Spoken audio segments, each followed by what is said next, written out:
اور آپ بخاری شریف میں آخری بات جو پڑھیں گے، بلکہ آخری کتاب جو پڑھیں گے وہ کتاب توحید ہے، اور اس میں بخاری شریف کے بعد نسخوں میں کتاب توحید و رد علی الجہمیۃ وغیرہ ہے۔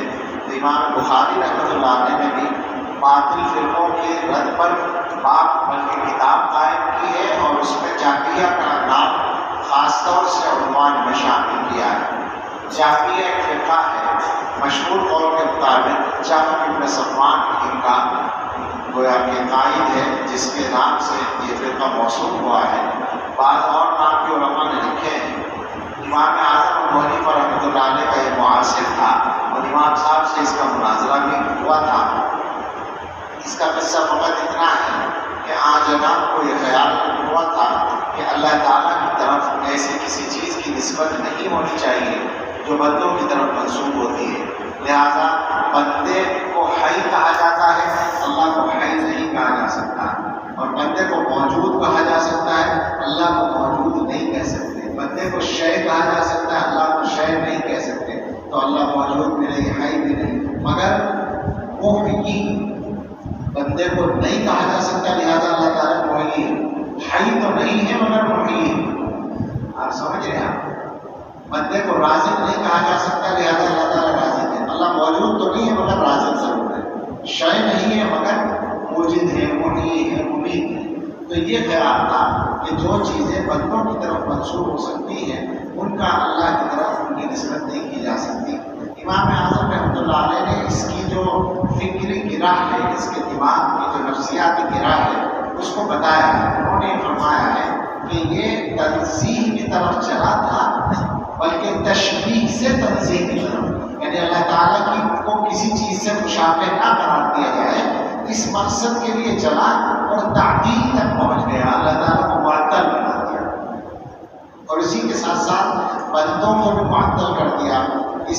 یہ جبریہ والا جو عقیدہ ہے وہ ان کا بھی ہے، بلکہ بعض نے کہا یہی اصل جبریہ ہے کہ بندہ اپنے افعال کا نہ خالق ہے نہ کاسب ہے، بندہ کچھ بھی نہیں کر سکتا ہے، اور اللہ تعالیٰ کی صفات کو بھی نہیں مانتے ہیں، اللہ کے کلام کو بھی مخلوق مانتے ہیں، ہر چیز کو اس طرح سے ہر چیز کا انکار انہوں نے کیا ہے، صفات کا بھی اور دوسری چیزوں کا بھی۔ تو اسی میں کچھ چیزیں ہیں جن کو ابن ماجہ نے یہاں روایات کی شکل میں بیان کیا ہے۔ پہلا مضمون ہے رؤیت باری سے متعلق۔ اس حدیث کا خلاصہ یہ ہے کہ رسول اللہ صلی اللہ علیہ وسلم سے صحابہ نے پوچھا ہے کہ کیا اللہ تعالیٰ کو دیکھنے کا موقع ملے گا، اور حضور علیہ السلام نے صاف لفظوں میں سمجھایا کہ اللہ تعالیٰ کو بلا شک و شبہ بغیر کسی زحمت کے تم دیکھو گے۔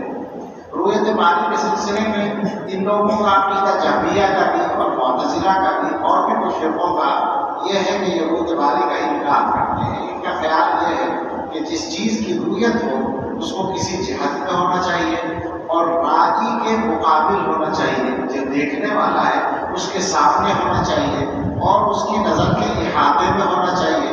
اب ظاہر ہے اللہ تعالیٰ کی نہ کوئی جہت ہے نہ مکان ہے، نہ اللہ تعالیٰ کسی کی نظر کے احاطے میں آ سکتے ہیں، لہٰذا رؤیت باری ناممکن ہے۔ اس کا جواب تو بہت آسان ہے کہ انہوں نے عالم دنیا کی چیزوں کو عالم آخرت پر قیاس، عالم آخرت کو عالم دنیا پر قیاس کر لیا ہے۔ قیاس مال فارغ ہے، لہٰذا یہ دلیل بے وجہ کی ہے، اور دلائل دوسرے موجود ہیں۔ حدیث میں رسول اللہ صلی اللہ علیہ وسلم صاف لفظوں میں فرما رہے ہیں کہ انکم سترون ربکم کما ترون القمر لیلۃ البدر، اور قرآن کریم میں وجوہ یومئذ ناظرۃ الی ربها ناظرہ، الی ربها ناظرہ، یہ جو ناظرہ ہے ان لوگوں نے کہا کہ یہ غور و فکر کرنا مراد ہے، لیکن ظاہر ہے کہ غور و فکر کرنا بھی دنیا کے اعمال میں سے ہے، آخرت کے اعمال میں سے نہیں ہے۔ آخرت کے اعمال، آخرت میں تو نتیجے کا زمانہ ہے، عمل کا زمانہ ہی نہیں ہے، تو غور و فکر کا وہاں کا موقع آ گیا۔ اور پھر الہ کا لفظ بتا رہا ہے، جب نظارہ کا صلہ الہ آتا ہے تو رؤیت ہی کے معنی ہوتے ہیں، دیکھنے کے معنی ہوتے ہیں، تو الہ ربها ناظرۃ صاف دلیل ہے کہ بندے اپنے رب کو دیکھیں گے۔ اسی طریقے سے اہل جہنم کے بارے میں کہا گیا، کفار کے بارے میں کلا انہم عن ربہم یومئذ لمحجوبون، وہ نہیں دیکھ پائیں گے، محجوب ہوں گے۔ اس سے پتہ چلتا ہے نفی کی جا رہی ہے، اس کا مطلب ہے کہ رؤیت ممکن ہے، کچھ لوگوں کو رؤیت ہوگی اور ان کے لیے ان کی گویا عذاب کے طور پر یا ان کی محرومی کے طور پر بیان کیا جا رہا ہے کہ یہ رب کی رؤیت سے محروم ہوں گے۔ اسی طرح سے حضرت موسیٰ علیہ السلام کا اللہ تعالیٰ سے درخواست کرنا ربی ارنی انظر الیک، یہ بتا رہا ہے کہ رؤیت ممکن ہے، اس لیے کہ انبیاء علیہ السلام باری تعالیٰ کی شان سے واقف ہوتے ہیں۔ اگر وہ یہ بات جانتے ہوتے، ان کے علم میں یہ بات ہوتی کہ رؤیت ناممکن ہے تو کیسے درخواست کرتے ہیں؟ درخواست کرنا ہی امکان کی دلیل ہے۔ وہ لوگ کہتے ہیں کہ اللہ نے فرمایا لن ترانی، تو جواب یہ ہے کہ لن ترانی فی ہذہ دنیا مراد ہے۔ اسی وجہ سے اللہ تعالیٰ نے اس کو موقوف کیا ہے استدلال جبل پر کہ اگر فَإِنِ اسْتَقَرَّ مَكَانَهُ فَسَوْفَ تَرَانِي، پہاڑ اپنی جگہ ٹھہر جائے تو آپ دیکھ لیں گے۔ تو پہاڑ کا اپنی جگہ ٹھہرنا عقلاً ممکن ہے، تو ممکن پر جو چیز موقوف ہو وہ بھی ممکن ہوتی ہے، تو رؤیت باری ممکن ہے۔ اسی طرح معراج سے جب رسول اللہ صلی اللہ علیہ وسلم تشریف لائے تو حضرات صحابہ کے درمیان اختلاف ہوا کہ حضور کو وہاں رؤیت ہوئی یا نہیں۔ یہ اختلاف کہیں کی دلیل ہے؟ رؤیت کے ممکن ہونے کی دلیل تو ہے، اختلاف یہ نہیں ہوا کہ رؤیت ممکن ہے یا نہیں، رؤیت واقع ہوئی یا نہیں، اس میں اختلاف ہوا ہے۔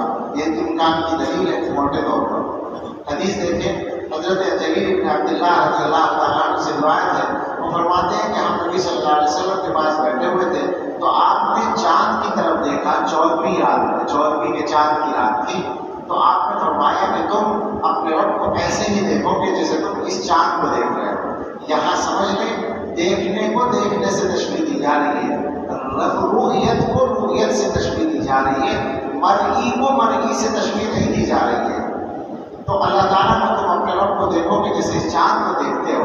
لا تضامون فی رؤیتہ، تضامون تضامون تضامون، تین لغتیں ہیں بغیر تشدید کے۔ لا تضامون یضام یضیم ضیما، ظلم یظلم ظلما، اس کا لا تضامون گزارے کا صیغہ لا تضامون کے وزن پر، یعنی تم پر کوئی زیادتی نہیں ہوگی اس کے دیکھنے میں، تم پر کوئی ظلم نہیں ہوگا۔ مقصد یہ ہے کہ اگر کوئی ایسی چیز ہو جو واضح طور پر نظر نہ آ رہی ہو تو ایسا ہوتا ہے کہ کچھ لوگ کھڑے ہوئے دیکھ رہے ہیں، اب کچھ لوگ آتے ہیں کسی کو دھکا دے کے ہٹاتے ہیں، اس جگہ کھڑے ہو کر خود دیکھنے کی کوشش کرتے ہیں، جیسے پہلی تعلیم کا چاند ہوتا ہے، اس میں ہوتا ہے نا دوسرے کو دھکا دینا، تو اس کی نفی فرما رہے ہیں۔ بات ایک لغت ہے لا تضامون، یہ باب مفاعلت ہے، اور لا تضامون یہ لا تتضامون، ایک حذف ہو گئے، باب تفاعل ہے۔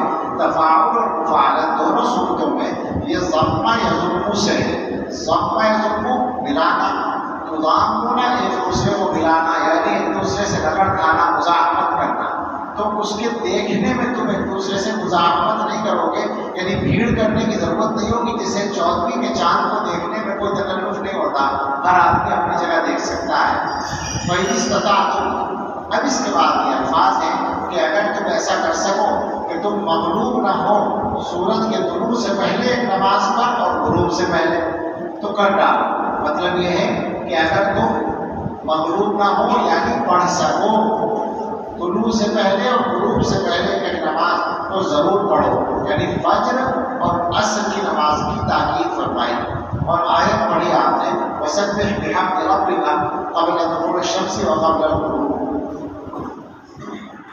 یہ جو جملہ ہے بظاہر اس کا جوڑ سمجھ میں نہیں آتا، جواب یہ ہے کہ اصل میں تو پانچوں نمازوں کی تاکید ہے، لیکن فجر کا وقت آرام کی طرف انسان کے میلان کا وقت ہے، اور عصر کا وقت دنیاوی کاموں میں مشغول ہونے کا وقت ہے۔ ان دونوں وقتوں میں جو آدمی اپنے طبعی یا جسمانی یا مزاجی تقاضے کو چھوڑ کر اور مشغولی کو چھوڑ کر اور آرام کو چھوڑ کر نماز کے لیے کھڑا ہو گیا تو باقی نمازیں پڑھنا اس کے لیے بہت آسان ہے، لہٰذا وہ سبھی نمازیں پڑھے گا۔ اور رؤیت کے مضمون سے اس کا تعلق یہ ہے کہ جب تم پابندی سے نمازیں پڑھو گے تو انشاءاللہ تمہیں رؤیت نصیب ہوگی۔ دنیا کے اندر نماز جو ہے وہ مومن کی معراج کے درجے میں ہے، تو پھر آخر